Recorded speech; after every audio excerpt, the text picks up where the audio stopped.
This ICF conference components will are. now be recorded. Okay. So I want to double check to make sure that no one had any questions before we start on the adult day. I will say it's so different as working in a nursing home and an ICF because the roles are different. So if you have never worked in an ICF, period, it's like Greek almost, even though your life is to do the same thing. It's so much more things that we have that we're responsible for in this setting. Now, for some of our people that live in our community settings that do not work, they have the option of going to like an adult day program.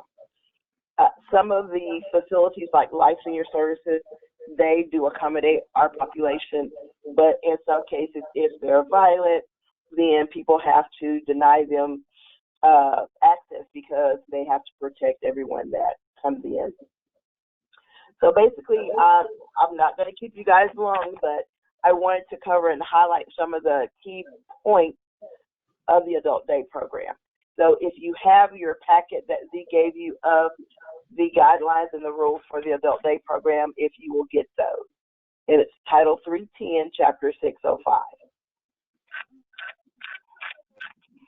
So the purpose, again, of the adult day program was started so that relatives that did not want to put their loved ones, mom or dad, in a nursing home, they had the option to care for them, but while they worked, this person could go to the adult day program and socialize, have parties. Some of them offer health care, restorative aid that comes in and does like baths, social services, haircuts. They have different services that they offer. And this is basically to give them activities throughout the day to keep them living at home so they don't have to go into a nursing home type setting. Also, in some cases, the adult day program will provide periods of relief for the family and caregivers, and it's known as respite care. Here are your definitions for the different terminology that is used in the adult day program. Okay, Z, we're getting feedback again. Okay, the adult daycare aid, you've got the adult daycare center, and here is something that's very important because it says here that the basic daycare services are unrelated impaired adults for more than 4 hours in a 24-month period. So they want to make sure that the people are not being dropped off and left there for more hours than used to be in a daytime. Okay, I cannot do this. Z, can you help me out? Let me see. Ooh, that's not any help.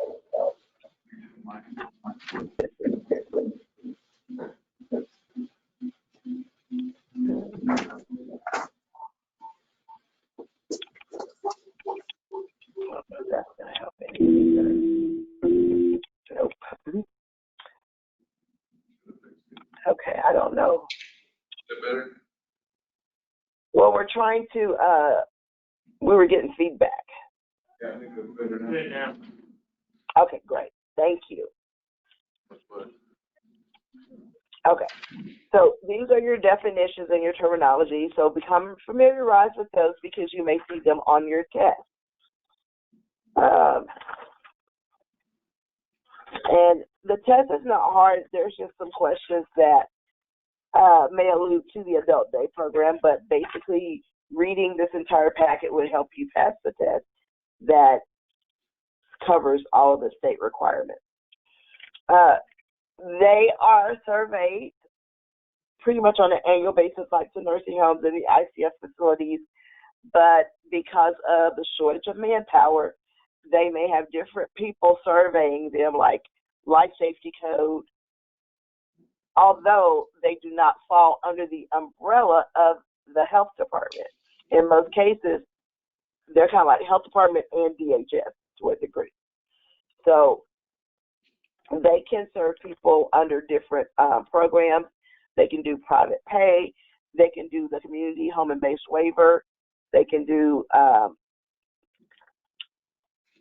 veteran like VA funds. Some adult programs offer like scholarships for people so that if people want to donate money and a person needs to come but the family cannot afford and they don't have any other resources to pay for it, they may get scholarships as well. And it does talk about a qualified dietitian being available to review your menus just to make sure that whatever you're feeding your residents in the adult day program is well balanced. Okay, the next one we're looking at 605-3-1 talks about the participant rights. So again, it's no different than what we do in our nursing home or ICF setting. They have the right to not be discriminated against, to participate in program of services and different activities, to be cared for in an atmosphere of sincere interest. So making sure that no one is isolating them, going back to that involuntary seclusion, putting them in a room and just leaving them there. That's a definite no-no. Then we look at the licensure requirements. It says that it shall be unlawful to operate an adult day center without possessing a current valid license. Now, when they are licensed, they may have DHS, the aging department. They may come in and review because they may be able to also receive funding from the aging department as well. But there may be several different people that will come in and review the application for licensing just to make sure all the needs are being met from each component. Because one kind of funds it and does the paperwork, the other one kind of does the survey just to make sure things are in place the way they need to be. So they've got a dual purpose there. So making sure that no one is doing this service without first holding a license. And once they have the license in place, then they're starting to receive people and caring for them. Also, another issue as far as what we're currently facing now with the fingerprinting, they are also required to do the fingerprinting. The contracts, you do a yearly contract, and so your contract expires on July 31st of each year, and so then you have to go in and complete a new one each year in order to operate as an adult day program. Now, the state has looked at different programs and are looking at extending their license instead of every year, every 2 years. And so they are doing that with certain licenses.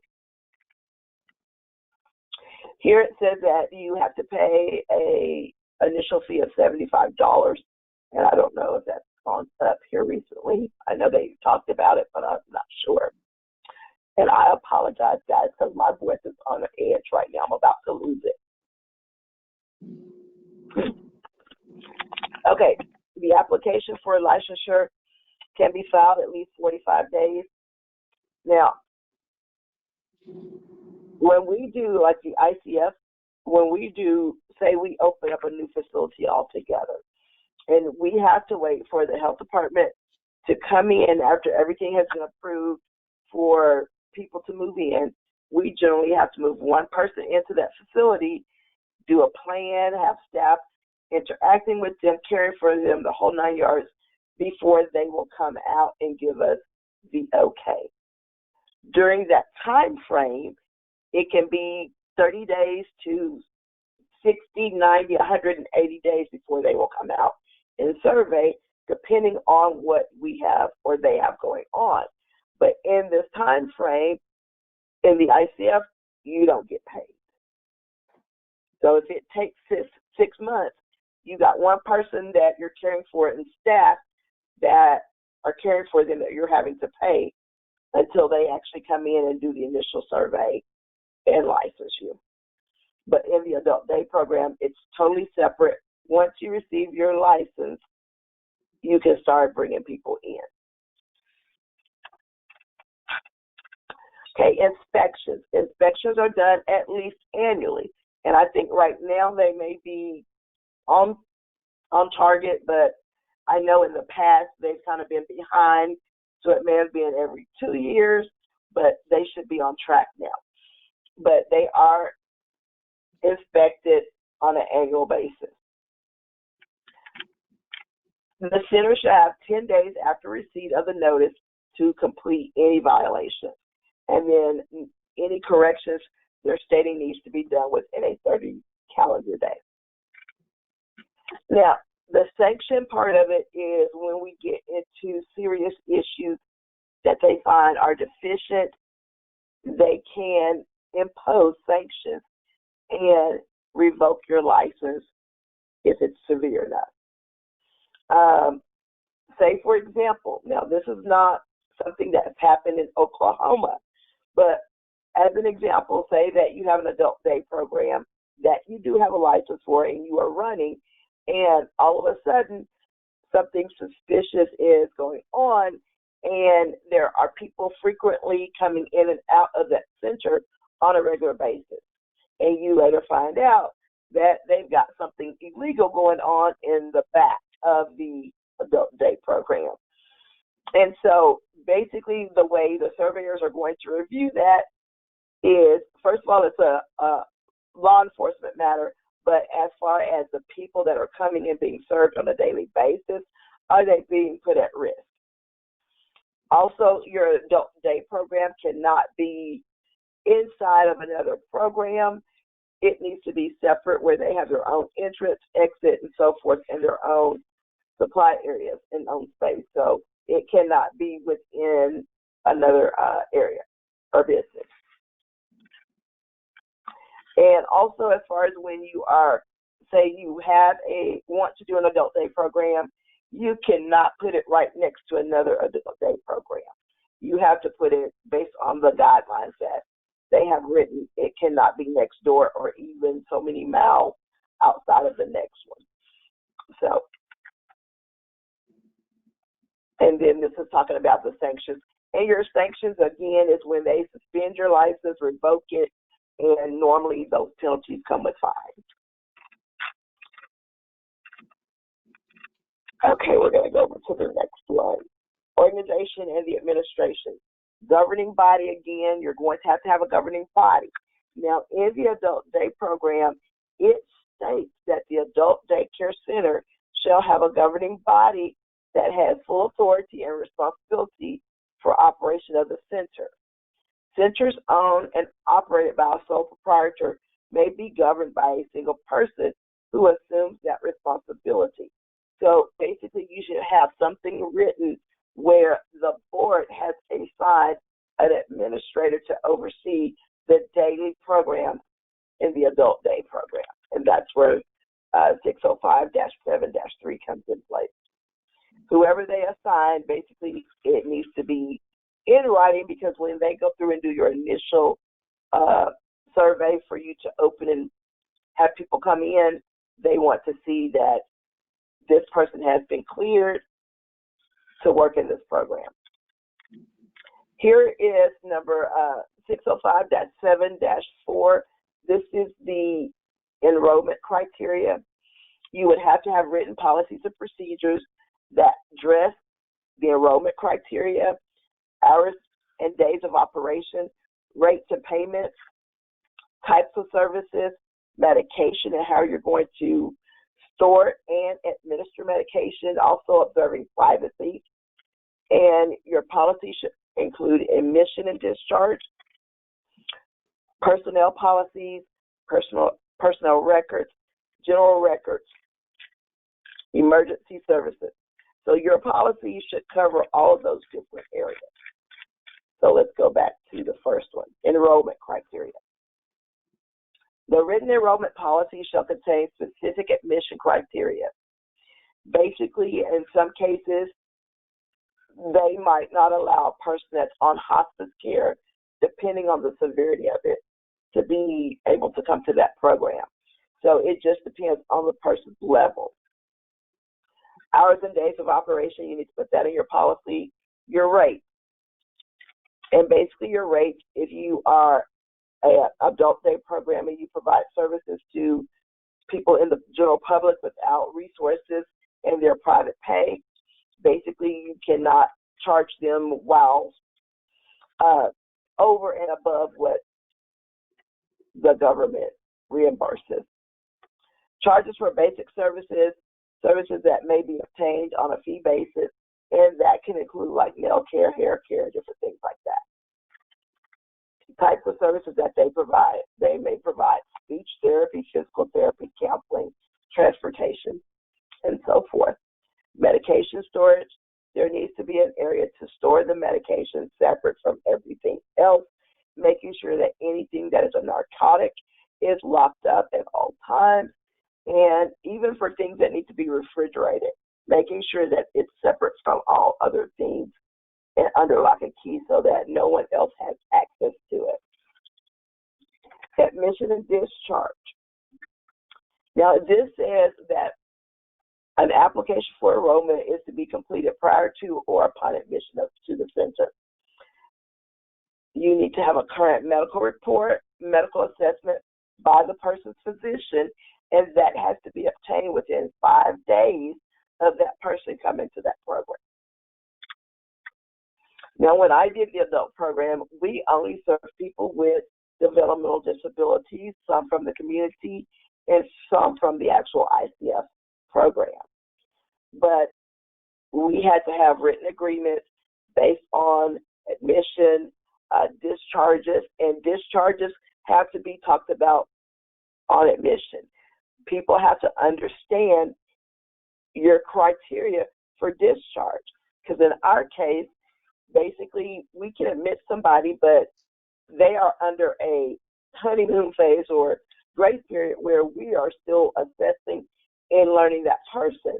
At any time during that assessment period, we find out that we're not able or equipped to meet that person's needs, then we can discharge them. So that's why it's important to explain to the person the discharge criteria during admission.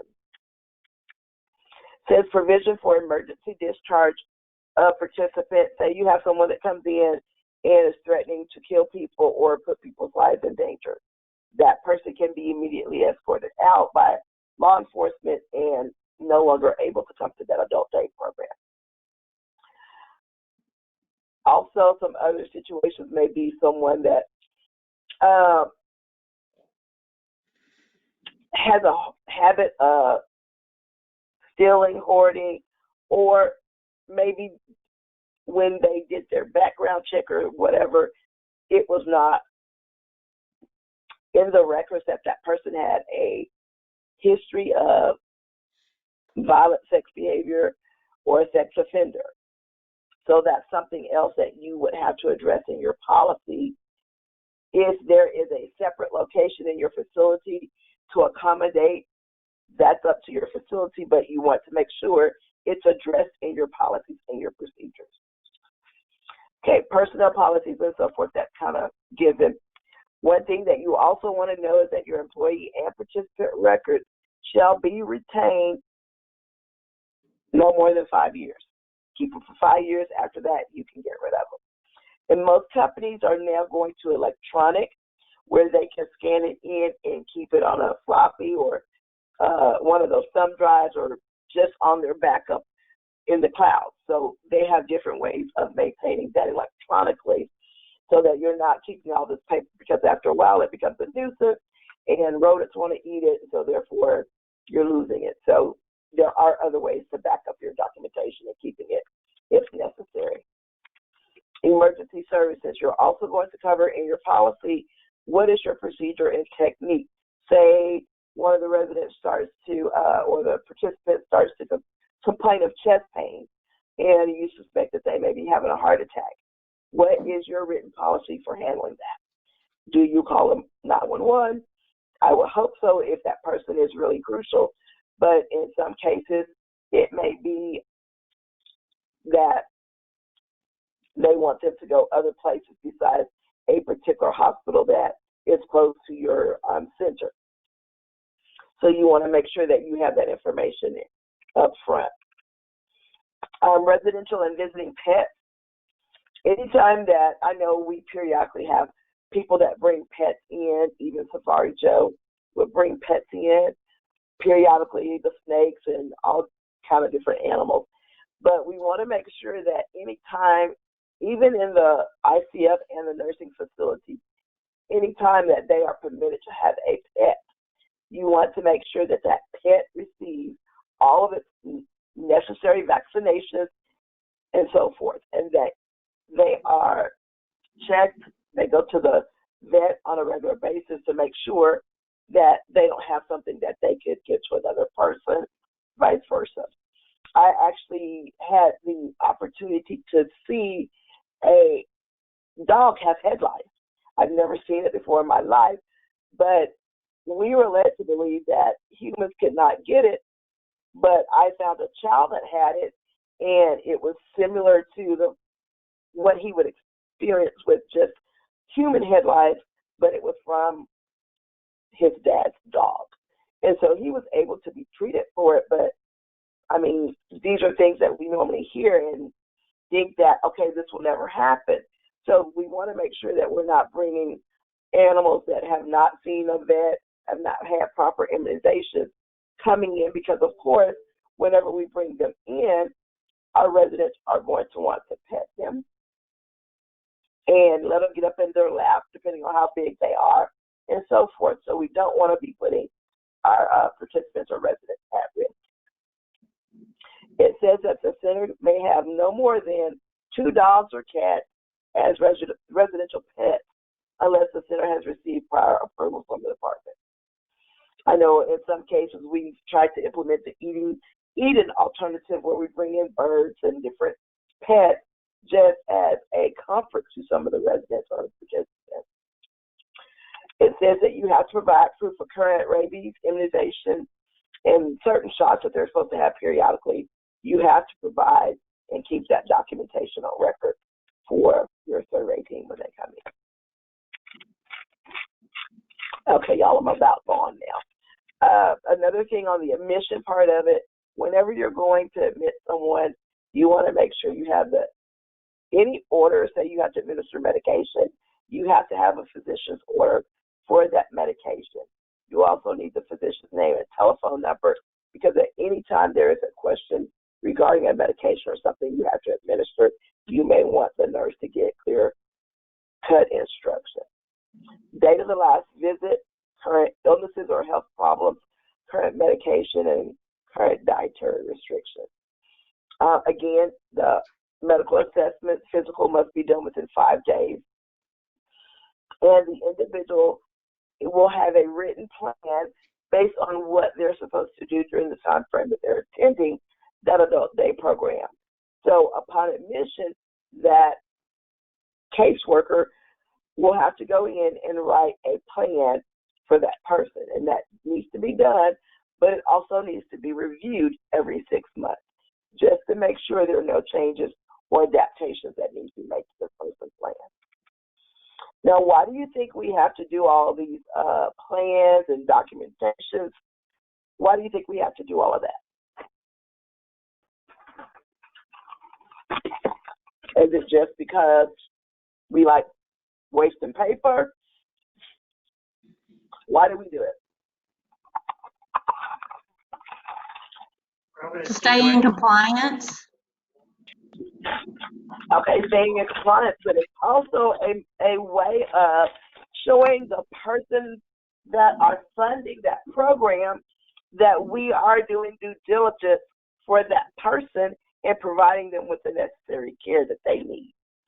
So as in a nursing home, just like your MDSs, if you don't check that person's weight and know that they've had a significant weight loss or weight gain and have a plan in place to address that, you lose money.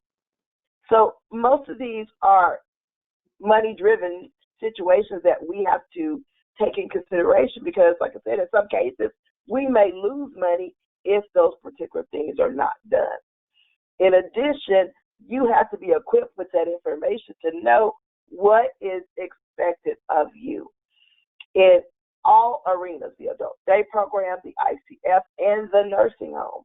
You want to make sure you are familiar with the regulations, the tags, and I wanted to share this with you just a second here. I've gotten a book, and you can get the one for long-term care if you so decide, but it's under MedPass. My computer is really slow today. Okay, did it? Okay, what happened?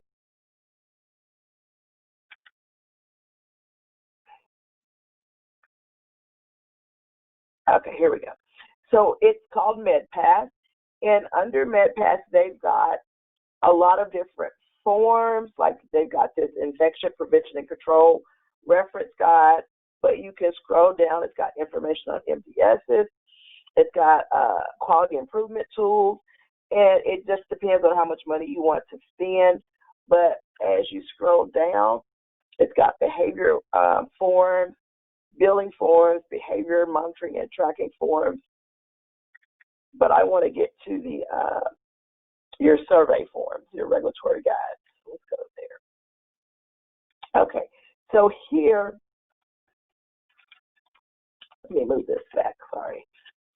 So here is, again, it's a book that they use to train surveyors, but they've made them available.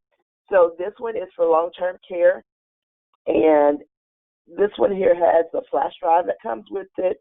This one is a digital download that you could just download and print off yourself. And then this one is managing the long-term care process, and that one has a flash drive. And so they have all types of books. They've got one on OSHA, comprehensive, LTC. That's the same thing, and that's all dealing with your MDSs. And then they've also got one for the intermediate care facilities. I use this book a lot. I mean, a lot. I am able to go in, and let me see if it'll give you some examples of what it looks like.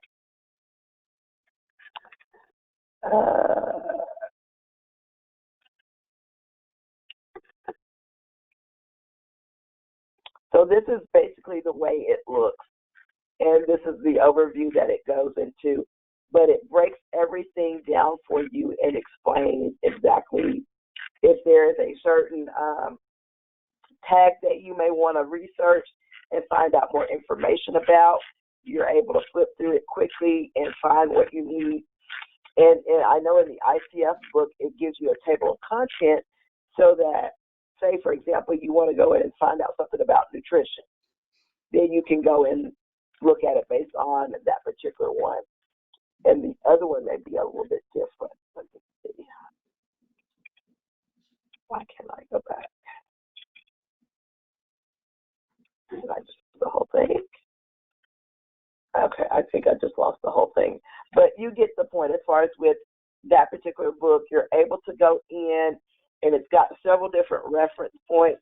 You can look up the tag, find the federal tag that goes with that, the 483 number that will coincide with that, and also any licensure codes. That's going to be in a separate book from the health department. But you also may have licensure tags. But it's so helpful because when you look at it, it breaks it down and tells you, as if you were a surveyor, what are you looking for? What do you need to have in place? And it details it. So basically when we have an issue, we go and pull out our book, look at all the probes and the issues for correcting it, and start trying trial and error just to see what works best. So if you can afford it, it would be ideal to have. And like I said, they do also have one for the ICF facility as well. Okay, this covers the discharge. And basically, a discharge summary has to accompany the participant going to another center or to another healthcare facility, basically telling them what all you did for them, what status they were at, any issues they sustained while in your care. And you include that in that report. Also, in your policy, you want to clearly define your reasons for discharge. If that person is private pay and they have not paid anything in 2-3 weeks, it's almost a month, and they still have not paid anything, and you call them in and they promise to pay you the next week and still don't pay you, you have grounds to discharge that person. But you want to make sure it is addressed clearly in your policies and procedures, and also your handbook that you give to families when they enroll. This is a staffing requirement. So each adult day program should have at least 2 staff at any given time. But it's going to be based on the number of people that you actually are certified to receive. Other positions you're going to see are a director, activities director, a social service coordinator, dietary supervisor. You're going to have CNAs, CMAs. Sometimes you may have an RN. If you don't have an RN and you have an LPN, you still have to have an RN consultant that reviews the LPN or the Director of Nursing's paperwork. And that's covered there. Staff who have direct contact with participants shall be free of communicable diseases and shall also have a background check completed. Each paid daycare center staff, person or professional shall arrange for an employment examination within 72 hours. So that's similar to the nursing homes and the ICFs where they have to have a physical. And that needs to be done within 72 hours along with the TB skin test. Staff ratios are broken down here. There should be a minimum of 1 full-time equivalent direct care staff person for every 8 participants. So if you've got 56 participants attending the adult day program, how many should you have?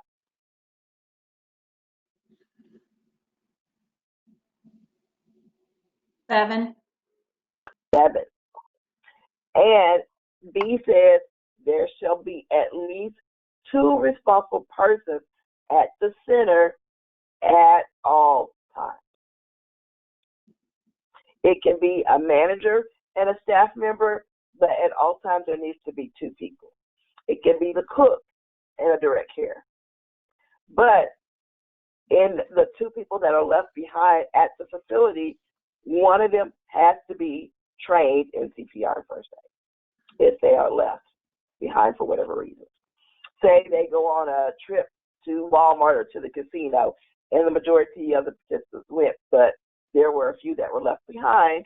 So you've got a staff that is comfortable and meets the ratio because it's under 8, so she really would not need another person there with her.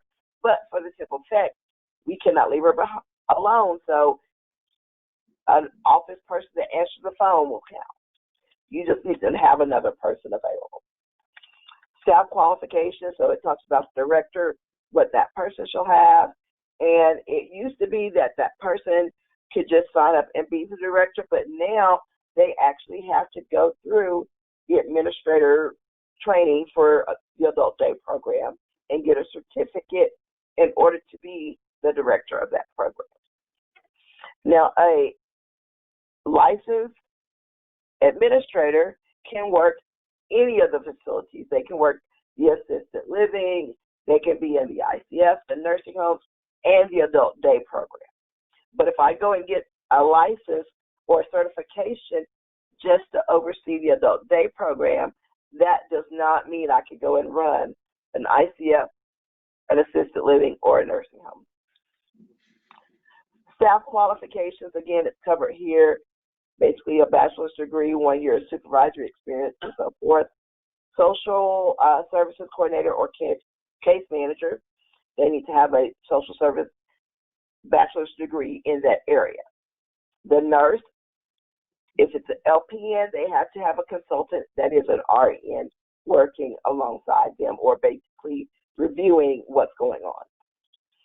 The activities director, and they do have activities directors program through Leading Age that they offer training and ongoing training so that whoever that activity person can gain new ideas that will help support the people that we care for.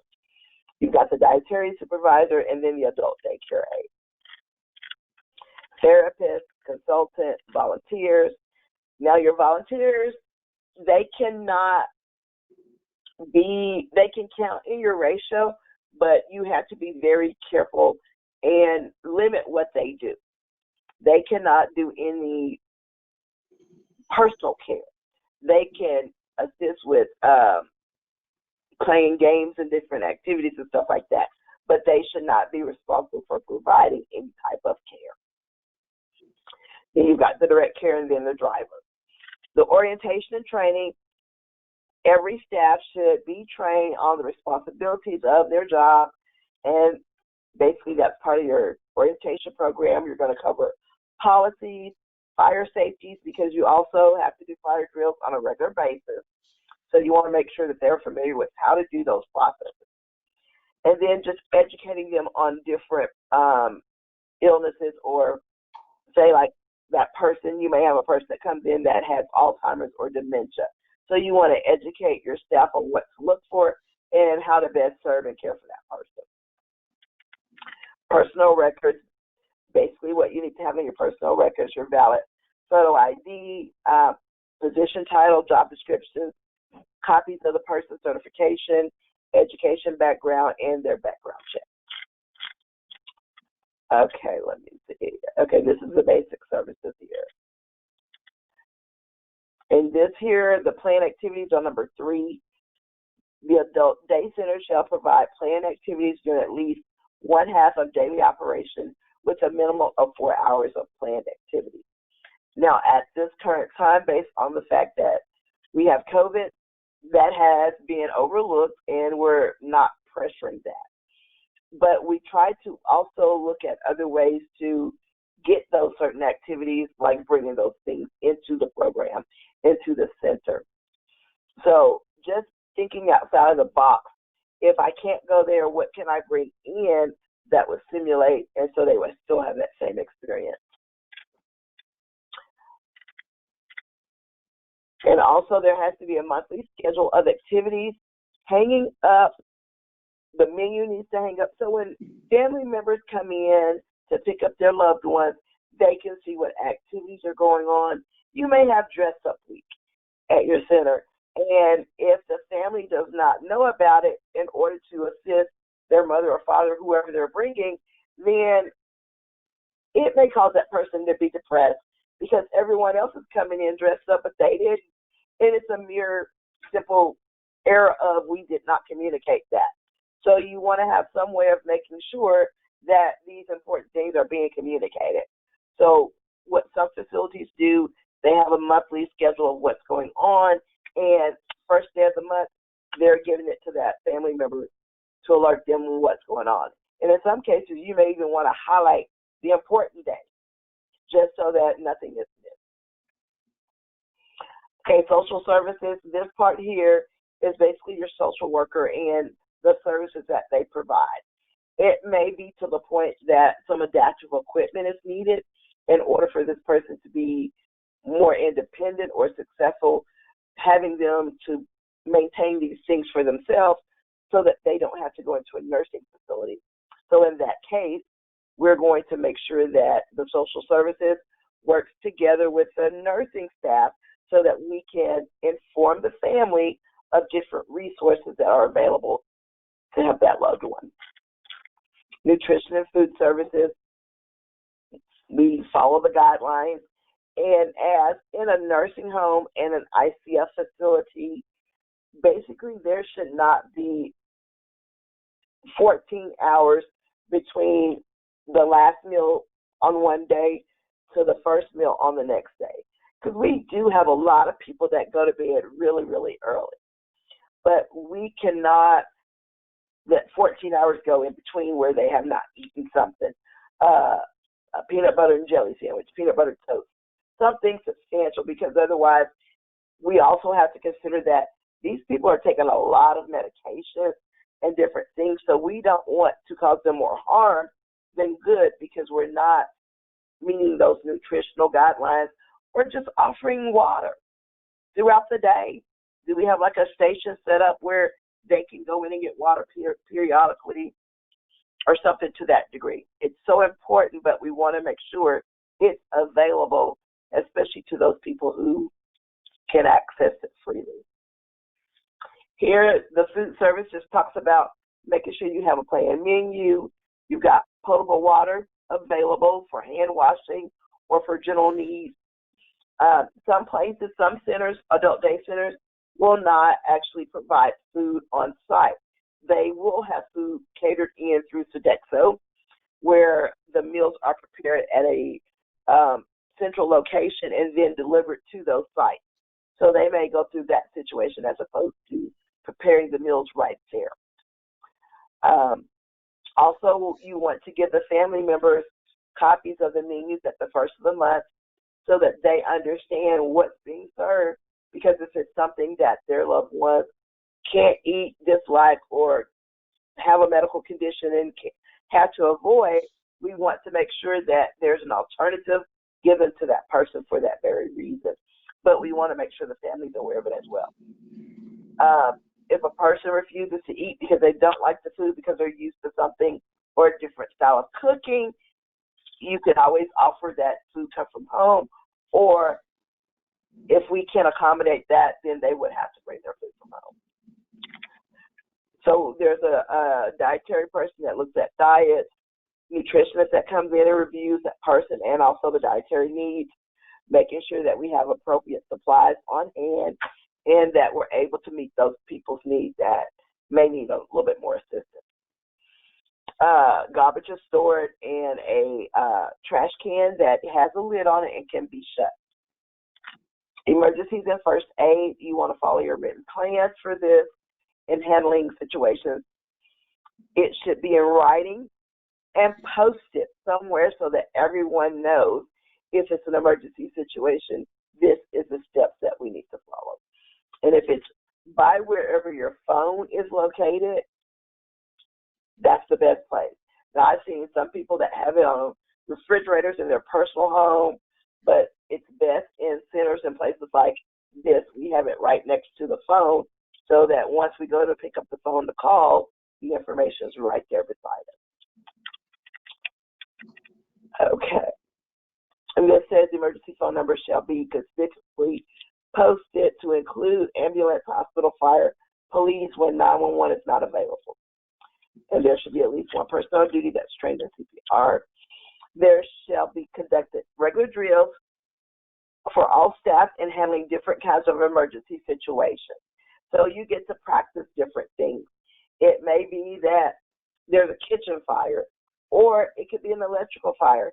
You don't see anything until like it starts sending the sprinklers off or the alarm has gone off. And we've had situations like that where a type of equipment inside the wall has malfunctioned and it's burning up and it's on fire, but we can't actually see it, but we know something's not right. So you want to have protocols in place to address those as well. And anytime you are suspicious of an emergency type situation, always call 911. They will go in and inspect to see just to make sure that you are safe. And if there's no issues, they'll leave gracefully. If there are issues, they will give you a period of time to get those things corrected, because the type of services that we provide, we want to make sure that these things are in place for the safety and well-being of that person. Health monitoring. So basically the nurse or the nurse or the consultant will come in and do a health functional psychosocial status of each participant. They will review each family and or physician shall be notified of any changes. They will look at proper administration of medication and then also the procedures, making sure whatever we have in place we're actually following. If you go through periodically in any setting, and if there is a policy and procedure in place in your nursing policy and procedure book, but your direct care staff and your CMAs, no one else has that information, how are they to know what to follow? So you want to have those things available and accessible to your staff at all times. So if they have a concern about how to address something, first they can go back and look at the policy and follow that. And that just means that they are able to take the initiative to act, because it's easier for a person to call the administrator or the director of nursing or some other member of management to solve that problem. But we want to equip people so that if they can't get that person, they're still able to meet those emergency type needs. Okay, medications may not be administered without an order from the physician. Physician phone orders may be taken only by a licensed nurse, cannot be by the receptionist when she's taking the call, has to be by a licensed nurse. The phone order shall be signed and dated by the physician within 3 days of giving that order.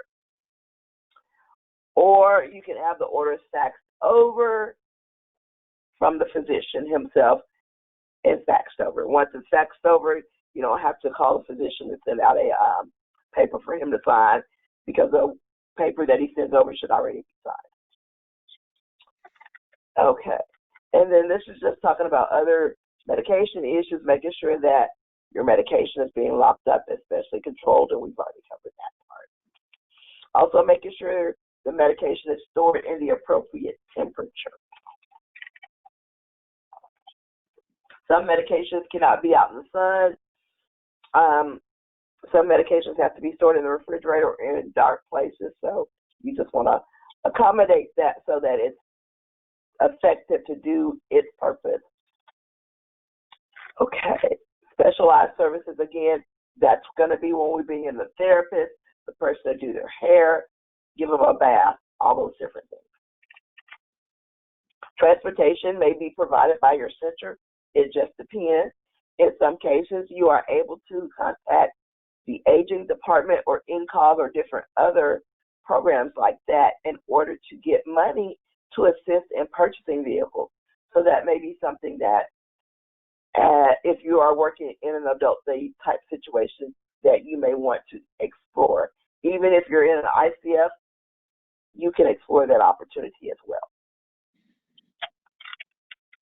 But we want to make sure that we have proper transportation to get people to necessary doctor's appointments and so forth. Participant records. This is making sure that you have the admission information, their medical and social history, physician orders for medications, treatments, diet, current health evaluation, a chart, so that you are able to document medications given, a written plan of care, copy of their examination and progress notes, any emergency situations that you need to be aware of, another person to call in case there is an emergency, another family contact, and then discharge plan or summary when appropriate. And this just covers the facilities upkeep, like what do you have to have in place. And there are certain ones that I want to highlight for you. Room temperature shall be maintained between 68 and 85 degrees. So it should not go below 68 or go above 85. In some cases, if that happens, say it breaks and you have to call a repair person out, they're waiting on a part. If the environment is not conducive for that person, then you may have to shut down until those things are taken care of, or relocate them, or get other devices in that will provide them that comfort level. And then it talks about the building, grounds, and so forth, making sure that you have sufficient heating, that the pipes and things are in working condition, but understand portable space heaters cannot be used. And if you ever have to plug something in, it needs to be plugged into the regular socket or an approved UL device. The extension cords that we normally use at our houses cannot be used in any of those facilities, nursing homes, ICF, or adult day programs. And if you have say you go to plug something in and it starts to trip and turn it off automatically, don't keep doing it because it's doing its purpose. And you don't want to override that, because in the event of an electrical fire, if you've overridden that, then it's not going to do what it's supposed to do and shut off.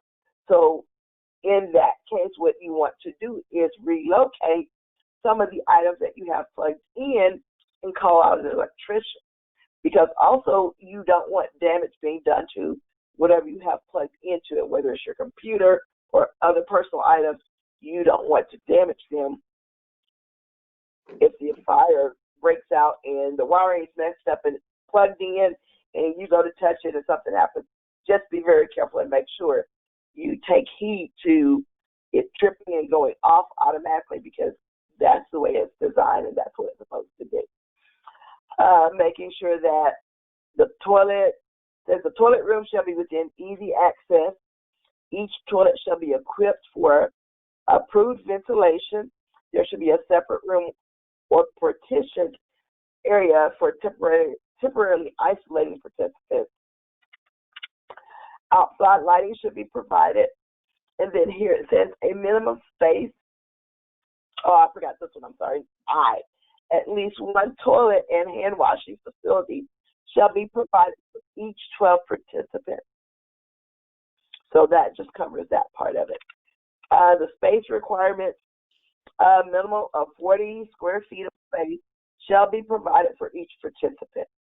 So when you are opening up a new center and they're going in to assess the environment, that's how they come up with how many people you're licensed to serve in that center. So if you're building a new facility from ground up, it's good to get in with the person the healthcare facility person that comes out and reviews those plans and so forth, because if you want to get so many people in, you want to make sure you have the space to accommodate it. And again, your location, it says an adult daycare center located in conjunction with another program that is also licensed by the department shall meet the specific requirements of the adult daycare center. Otherwise, then it might not be licensed. This is covering the furnishings and equipment. There should be at least one bed located in a quiet space. If someone wants to go in and take a nap, they want to have the space to do so. It may be a medical condition. They may take certain medications, and they need to lie down afterwards for 30 minutes. For our case, we had certain people in our program that needed to be turned and given pressure relief. So we would lay them down for like an hour or two just to give them pressure relief. But we provided privacy and so forth. And we also had participants that wore briefs, so they would have to also be changed. If you have multiple people that are using that same space, you want to make sure that you're disinfecting it properly so that no one is lying in someone else's drool or whatever the situation may be. Just keep it sanitized. Sanitation and housekeeping, it's clear cut. Basically making sure that if you're using any type of spray to kill bugs, insect repellent, anything like that, that you're doing so with the mindset that people are going to be coming in.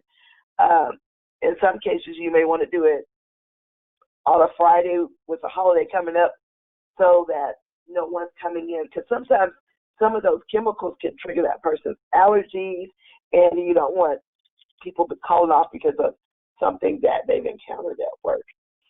So we want to make sure that it's done, but done outside of the hours of operation so that it does not affect any of the participants or staff. It also talks about how you handle soiled clothing, the procedure for utilizing, like not using things that you would use in the kitchen, not using those same things in the bathroom, vice versa. If you got to plunge the sink for whatever reason, you're not going to use the same plunger that you use for the toilet. That's cross-contamination. So just being mindful and making sure staff are aware that we have to keep these things separate. Talks about the waste and so forth. And then fire safety, use of extension cords or temporary wires shall be prohibited. It's a no-no. All fires shall be reported to the licensing agency within 72 hours. That goes back to that incident report that I shared with you earlier, and that was listed on there as well. And also, if you have to relocate that person, you would also have to talks about your draperies and your upholstery being fire resistant. And in some cases, you cannot buy them already fire resistant. You have to put them through a treatment that will make them fire resistant. So check with your housekeeping just to make sure that the draperies or whatever they're using have been treated. At least one telephone within the center that is designated for staff emergencies, and then another one for the people that you serve. All facilities shall have at a minimum smoke detectors placed appropriately throughout the facility and in good working condition. The hot water system connected to fixtures used by participants shall deliver warm water at a temperature not to exceed 115. We don't want to scald. And for some of our participants that are very elderly and their skin is very frail, we want to probably take it a little bit lower too, because the least little thing can cause them to bruise, so we don't want that. So kind of cater to the needs of the people that you're serving. And this is just talking about the pesticides and so forth as well. And that's your adult day. Do we have any questions? Go back through, because I did an overview for you because for the sake of time in my voice, but go back through and review all of those and basically kind of ask yourself different questions. One example, if a person acts or serves in the capacity of an administrator of a long-term care facility without a license issued by the OSB LTCA, it will be considered a. So you want to look that information up to understand. First of all, it's a no-no, but there are criminal charges that could come along with that. What is it? So kind of ask yourself questions about that, but review every component that is in this manual, and I guarantee you won't have any problems. Do we have any questions? Because I know Denise is about to come up.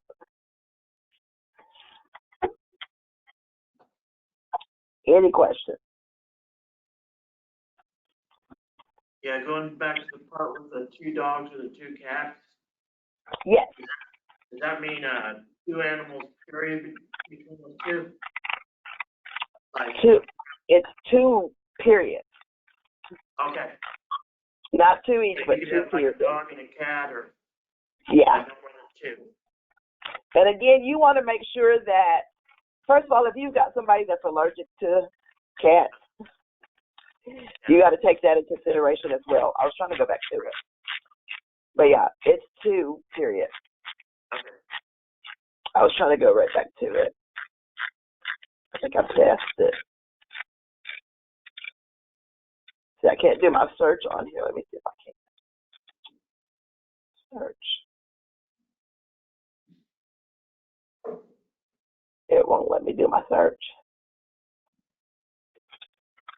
It should be right here, though.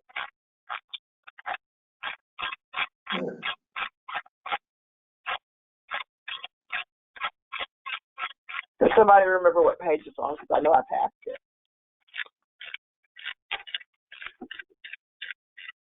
That's transportation, specialized. It should be right in here somewhere. First aid, nutrition, social services, education, that's the staff part. Staffing requirements, so let's go back up to this way. Discharge admission. Right here. 2 dogs or cats. So that's 2 periods. Okay, is Denise on yet? I don't see her.